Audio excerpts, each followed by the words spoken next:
Hello guys, ഇന്ന് എൻ്റെ കൂടെ ആരും കളിക്കാൻ വന്നിട്ടില്ല. ഗയോ, നിർവേദോ, നിവേദികയോ, ദേവനന്ദയോ, ഘനശ്യാമ ചേച്ചിയോ, ദേവനന്ദ ചേച്ചിയോ ആരുമില്ല. ഞാൻ മാത്രമേ ഉള്ളൂ ഗായ്സ്. എന്തൊരു വിദ്യയാന്ന് നോക്കാം. ആരും എൻ്റെ കൂടെ കളിക്കാനില്ല വെക്കേഷനായിട്ട് കേട്ടോ. എന്തോ ആരെയും കാണുന്നില്ല. ഞാൻ കുറേ പെട്ട അവരെ കിടന്ന് വിളിച്ച് ആരും എന്നിട്ട് വന്നില്ല. ഞാൻ എന്തോ ചെയ്യാനാ ഗായ്സേ? എന്ന് പറ ഗായ്സേ. ഞാൻ എന്തോ ചെയ്യാനാ? നിങ്ങളൊന്ന് പറഞ്ഞേ. എന്തോ ചെയ്യാൻ? കണ്ടോ ഗൈസ്, എനിക്ക് ഒറ്റയൊരു കൂട്ടുകാരേ ഉള്ളു, ട്രൂലി.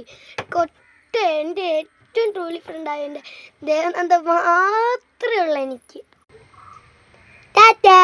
അടുത്ത വീഡിയോയിൽ കാണാം. എല്ലാവരും സബ്സ്ക്രൈബും ലൈക്കും കമൻറ്റും ഷെയറും ചെയ്യാനൊന്നും മറക്കല്ലേ. Like and subscribe. ബൈ.